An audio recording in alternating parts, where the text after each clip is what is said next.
Hello, good morning, good afternoon, good evening students. जब भी lecture देख रहा है उसके अकॉर्डिंग आज के इस वीडियो लेक्चर में हम डिस्कस करेंगे इक्विटी शेयर्स के इक्विटी शेयर्स किसको कहते हैं और उसके फीचर्स क्या होते हैं।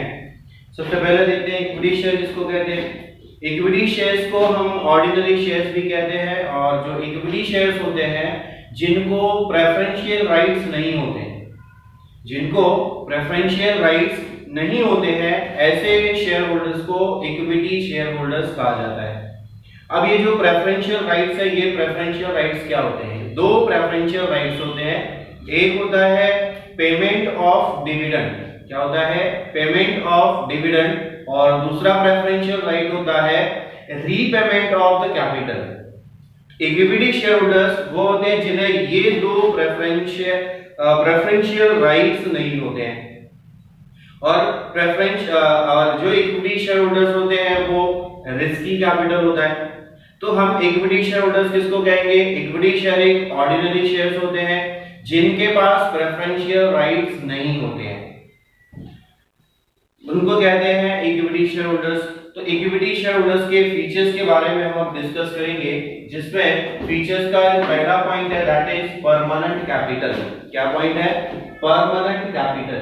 अब ये परमानेंट कैपिटल कैसे होता है और क्यों होता है? जॉइंट स्टॉक कंपनी इनिशियली जब स्टार्ट होती है तो कंपनी का जो शुरुआती में जो कैपिटल इशू किया जाता है, स्टार्टिंग में जो कैपिटल इशू होता है वो होता है इक्विटी शेयर, जिसे कंपनी कभी भी रीपेमेंट नहीं कर सकती है। जब तक कंपनी चलेगी तब तक वो इक्विटी शेयर को रीपेमेंट नहीं कर सकती है, वो इक्विटी शेयर्स को खत्म नहीं कर सकती है, उनका रिडम्पशन नहीं कर सकती है। अब ये जो कुछ वर्ड्स आएंगे रिडम्पशन, रीपेमेंट, ये आपको धीरे धीरे आपको क्या होगा बाद में थोड़े समझ में आएंगे। अब उसके ऊपर अगर हम डिटेल में डिस्कस करेंगे तो फिर लेक्चर काफी लंबा चौड़ा हो जाएगा। हम बात करते हैं कि इक्विटी शेयर होल्डर को परमानेंट कैपिटल क्यों कहा जाता है। जैसे कि हम लोगों ने लास्ट लेक्चर्स में डिस्कस किया था सोर्सेस ऑफ फाइनेंस।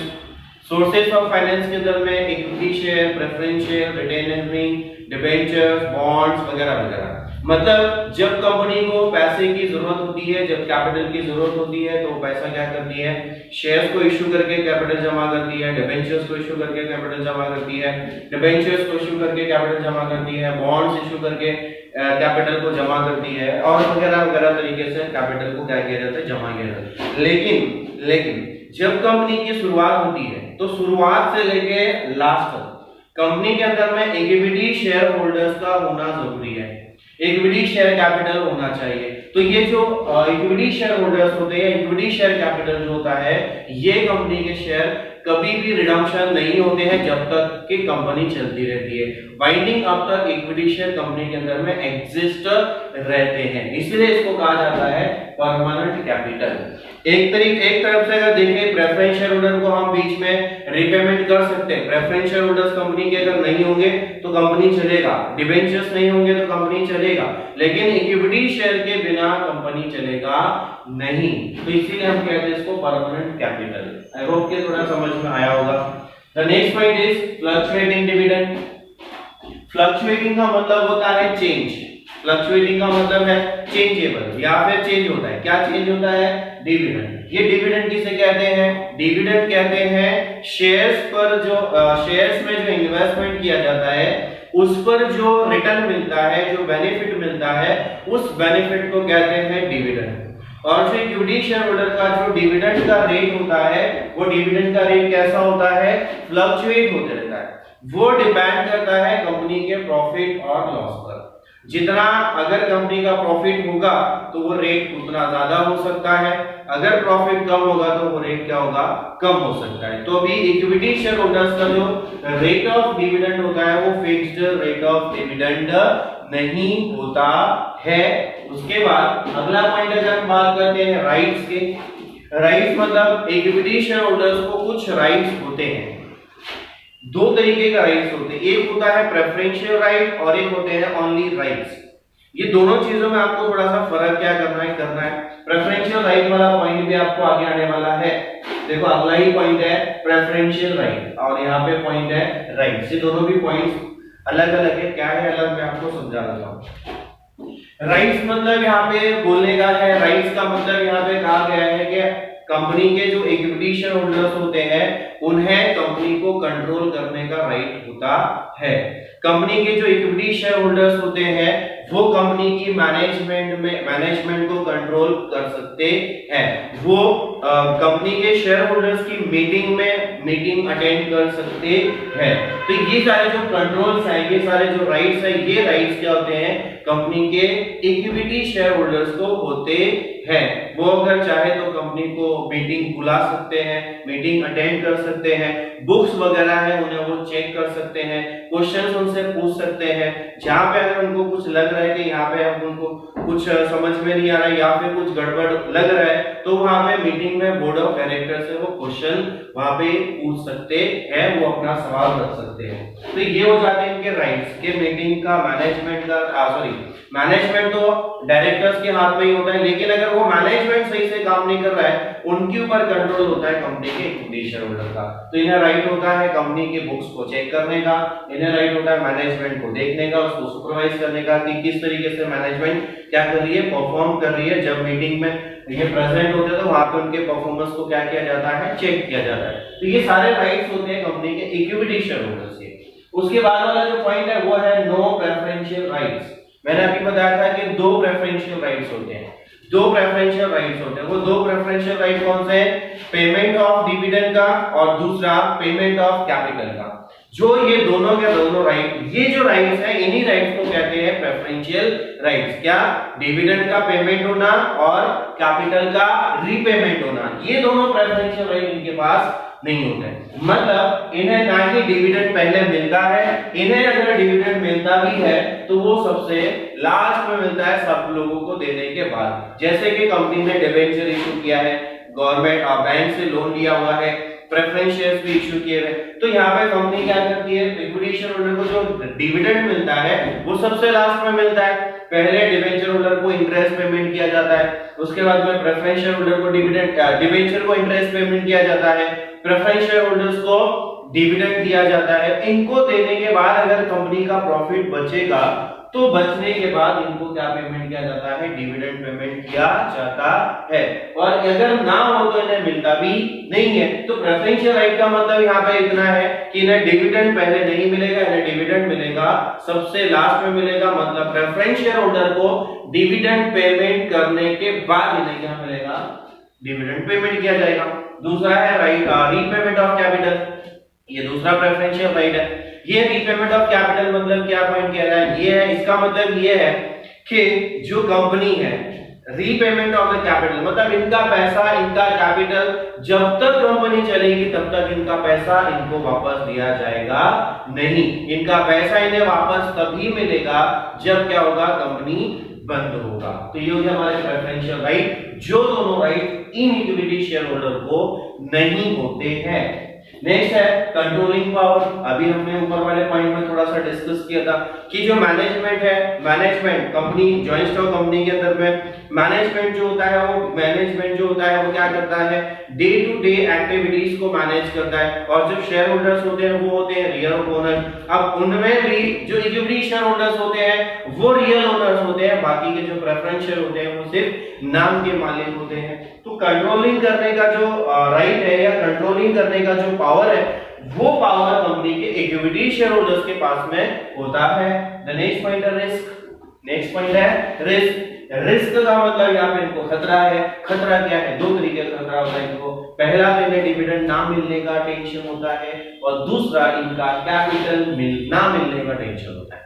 मतलब जो हमने प्रेफरेंशियल राइट के अंदर में दो प्रेफरेंशियल राइट्स पढ़े, उसमें एक राइट क्या था, पेमेंट ऑफ डिविडेंड, और उसमें दूसरा क्या था, रीपेमेंट ऑफ द कैपिटल। अब यहाँ पे तो रिस्क क्या है, रिस्क इनको यहाँ पे ये है कि अगर कंपनी को प्रॉफिट अगर ज्यादा नहीं हुआ, या सपोज दैट कि कंपनी को प्रॉफिट हुआ, प्रॉफिट होने के बाद कंपनी ने प्रेफरेंस शेयर होल्डर्स को डिविडेंड क्या कर दिया, पेमेंट कर दिया। पेमेंट करने के बाद इंटरेस्ट पेमेंट कर दिया। उसके बाद अगर प्रॉफिट का पैसा ज्यादा बचा नहीं, या मान लो कि प्रॉफिट कम हो गया, तो यहां पर इक्विटी शेयर होल्डर्स को डिविडेंड मिलेगा नहीं। इक्विटी शेयर होल्डर्स को डिविडेंड पेड किया जाएगा नहीं, क्योंकि इक्विटी शेयर होल्डर को डिविडेंड पेमेंट किया जाता है कंपनी के प्रॉफिट में से। कहां से किया जाता है? प्रॉफिट में से। इसका मतलब प्रॉफिट होगा तो डिविडेंड इनको मिलेगा, प्रॉफिट अगर नहीं हुआ तो इन्हें डिविडेंड नहीं मिलेगा, मतलब इनको रिस्क है। दूसरा रिस्क इनका होता है रीपेमेंट ऑफ द कैपिटल। चलो ठीक है, कंपनी जब तक चलेगी तब तक इनका कैपिटल वापस नहीं किया जाता, यहां तक तो ठीक था। लेकिन अगर कंपनी बंद होने का टाइम आया, कंपनी के बंद होने का अगर टाइम आएगा, तो बंद होने के टाइम पे सबसे पहले जो हमने आउटसाइडर से लिया हुआ है, जैसे कि बैंक लोन है, डिबेंचर्स है, बॉन्ड्स है, ये लोगों से पैसा अगर लिया हुआ है, तो कंपनी के पास जो कुछ भी एसेट्स होगी, उन एसेट्स को बेचने के बाद उन लोगों का पैसा क्या किया जाएगा? पहले दिया जाएगा। किसको? डिबेंचर होल्डर्स होंगे, बॉन्ड्स होंगे, बैंक लोन होगा या फाइनेंशियल इंस्टीट्यूशन से कोई लोन होगा, वो सारी चीजें अगर होंगी तो पहले उनका पेमेंट किया जाएगा। उनका पेमेंट करने के बाद अगर कुछ बचेगा तो उसके बाद पेमेंट किसको किया जाएगा? प्रेफरेंस शेयर होल्डर्स को किया जाएगा। किसको किया जाएगा? Preference share holder. अब सबको पेमेंट करने के बाद कंपनी के पास जो कुछ बचेगा, वही बचा हुआ पैसा किसे मिलेगा? इक्विटी शेयर होल्डर्स को मिलेगा। अब इसके अंदर में क्या हो सकता है? या तो पैसा कम भी बच सकता है या पैसा ज्यादा भी बच सकता है। ज्यादा बचा तो अच्छी बात है, लेकिन जब पैसा कम बचा तो चांसेस क्या होते हैं? पैसा यहाँ पे कम बचने के, तो यहाँ पे क्या होता है? क्योंकि जब कंपनी लॉस में जा रही होती है तो उसकी जो लायबिलिटीज होती है वो क्या हो जाती है? बढ़ जाती है, और जो एसेट्स होती हैं वो क्या हो जाती है? कम हो जाती है। तो वहां पे पैसे बचने के चांसेस कम होते हैं जब बिजनेस लॉस में जा रही होती है। तो यहाँ पे कोई दूसरा रिस्क हो जाता है। दूसरा पॉइंट है हमारा, नेक्स्ट पॉइंट है हमारा रेसिडेंट क्लाइमेट्स। इसका मतलब है कि यहाँ पे जो पेमेंट होगा इनको, वो सारे लोगों को पेमेंट करने के बाद ही डिविडेंड होगा। इक्विटी शेयर होल्डर को डिविडेंड, प्रेफरेंस शेयर होल्डर्स को डिविडेंड, डिबेंचर को इंटरेस्ट पेमेंट करने के बाद, गवर्नमेंट को टैक्स पेड करने के बाद, अगर उसके बाद कुछ बचेगा तो उसमें से इन्हें क्या किया जाता है? डिविडेंड पेड किया जाता है सबसे लास्ट में। द नेक्स्ट पॉइंट है नो चार्ज ऑन एसेट। मतलब यहाँ पे कोई भी इक्विटी शेयर में अगर इन्वेस्ट करता है तो उसको एसेट का कोई चार्ज नहीं होता है, मतलब उसको कोई गिरवी एसेट नहीं दी जाती। मतलब अगर कंपनी नुकसान में चली गई तो जैसा होता है ना कि अगर मैंने बैंक से लोन लिया, तो बैंक बोलती है भाई मैं लोन दूंगी 1 लाख या 1 करोड़ रुपए का, तो मुझे उसके लिए कुछ तो गिरवी चाहिए। तो भाई हमको क्या करना पड़ता है? उसको गिरवी रखना पड़ता है। बैंक से अगर लोन लिया तो उसको एसेट्स क्या करनी पड़ती है? चार्ज करनी पड़ती है। गिरवी रखने मतलब उसको हम लोग एसेट क्या कर रहे हैं? चार्ज कर रहे हैं। डिबेंचर्स होते हैं, डिबेंचर्स भी क्या करते हैं? कंपनी की कोई ना कोई फिक्स एसेट्स को क्या करते हैं? चार्ज करते हैं, मतलब वो भी एक सिक्योर्ड हो जाता है। प्रेफरेंस शेयर होल्डर्स नहीं करते, बट वो ठीक है। लेकिन जो हम बात कर रहे हैं इक्विटी शेयर की, तो इक्विटी शेयर होल्डर्स जो होते हैं वो कंपनी की किसी भी एसेट को चार्ज करते नहीं है, मतलब वो है रियल ओनर्स, मतलब भी किसी भी एसेट को चार्ज करेंगे नहीं। The next point is bonus issue. हाँ, कंपनी को शेयर, इक्विटी शेयर होल्डर्स को ये जो बोनस शेयर्स होते हैं, बोनस इशू जो है एक तरीके के शेयर्स होते हैं जो शेयर्स सिर्फ और सिर्फ कंपनी के इक्विटी शेयर होल्डर्स को दिए जाते हैं, बाकी और किसी को दिए जाते नहीं है। कौन से वाले शेयर्स? बोनस शेयर सिर्फ और सिर्फ कंपनी के इक्विटी शेयर होल्डर्स को दिए जाते हैं, बाकी दूसरे शेयर होल्डर्स को या डिबेंचर्स को नहीं मिलते हैं। और वो भी ये बोनस शेयर्स है फ्री ऑफ कॉस्ट दिए जाते हैं। कैसे दिए जाते हैं? Free of cost, out of the profit. मतलब जो कंपनी का प्रॉफिट होता है, इसके ऊपर हम आगे जाके डिस्कस करेंगे डिटेल में। कंपनी का जो कुछ भी प्रॉफिट होता है तो उस प्रॉफिट में से थोड़ा बहुत पैसा जमा करते रहती है कंपनी के अंदर में रिजर्व्स में। तो वो रिजर्व का जो पैसा होता है वो जमा होते होते क्या हो जाता है? अमाउंट ज्यादा बन जाता है। तो जब अमाउंट वो ज्यादा हो जाता है तो उसी पैसे से क्या करती है कंपनी? कुछ इक्विटी शेयर्स इशू करती है, जिसके लिए बोनस शेयर्स इशू करती है, जिसके लिए इक्विटी शेयर होल्डर्स को उनके कंपनी को कोई भी अमाउंट पेड करना नहीं होता है, उन्हें फ्री ऑफ कॉस्ट में शेयर्स क्या किए जाते हैं? दिए जाते हैं। देन नेक्स्ट पॉइंट है राइट इशू। कंपनी के जो इक्विटी शेयर होल्डर्स होते हैं उनको भी एक राइट इशू भी उनको एक राइट होता है कि वो उनको इशू किए जाते हैं। इन सारी चीजों के बारे में डिटेल में हम आगे जाके पढ़ने वाले हैं कि बोनस शेयर्स किसे कहते हैं, राइट शेयर्स किसे कहते हैं। फिलहाल हम इतना याद रखेंगे कि जो कंपनी राइट शेयर्स इशू करती है वो राइट शेयर्स ये टाइप्स नहीं है, ये इशू करने का एक टाइप है। टाइप ऑफ शेयर्स में दो टाइप के, इक्विटी शेयर होता है और एक प्रेफरेंस शेयर्स होता है। यहाँ पे इशूड होता है अलग अलग तरीके का, बोनस शेयर्स हो गया, बोनस इशू हो गया, राइट इशू हो गया, तो ये दोनों भी इशू किए जाते हैं कंपनी के इक्विटी शेयर होल्डर्स को, और ये प्रेफरेंस शेयर होल्डर्स को इशू किए जाते नहीं है। देन उसके बाद में हम बात करते हैं नेक्स्ट फेस वैल्यू। जो कंपनी का इक्विटी शेयर होता है उसकी जो फेस वैल्यू होती है नॉर्मली 10 और 10 के मल्टीपल्स में होती है। किसमें होती है? 10 और 10 के मल्टीपल्स में होती है। मतलब जो कंपनी का इक्विटी शेयर होगा उसकी फेस वैल्यू होगी 10 रुपए या 10 ऑफ मल्टीपल्स ऑफ 10 में होगी। Okay, the next point is market value. Company के जो इक्विटी शेयर्स होते हैं, कंपनी के जो इक्विटी शेयर्स होते हैं उनकी जो मार्केट वैल्यू होती है वो क्या होती रहती है? फ्लक्चुएट होती रहती है। वो क्या होती रहती है? फ्लक्चुएट होती रहती है, कम ज्यादा होती रहती है जैसा उसका मार्केट में उसका डिमांड होता है और उसका सप्लाई होता है। उसके बाद में लास्ट पॉइंट है कैपिटल एप्रिसिएशन। व्हाट है कैपिटल एप्रिसिएशन? मतलब जो इक्विटी शेयर कैपिटल है वो क्या होते रहता है? उसकी मार्केट वैल्यू धीरे धीरे उसकी क्या होती रहती है? बढ़ते रहती है। इसलिए कहते हैं कि इक्विटी शेयर जो होता है वो कैसा होते रहता है? एप्रिशिएट होते रहता है। क्योंकि इक्विटी शेयर होल्डर्स को जो हमने कुछ पॉइंट्स में पढ़ा है रिस्क होता है, तो लेकिन रिस्क जहां ज्यादा होता है फायदा भी वहीं ज्यादा होता है। मतलब कंपनी को जितना भी प्रॉफिट होगा सब किसका होगा? इक्विटी शेयर होल्डर्स का होगा। तो इसलिए क्या होता है कि इसके दूसरी चीज क्या होती है कि कंपनी का जो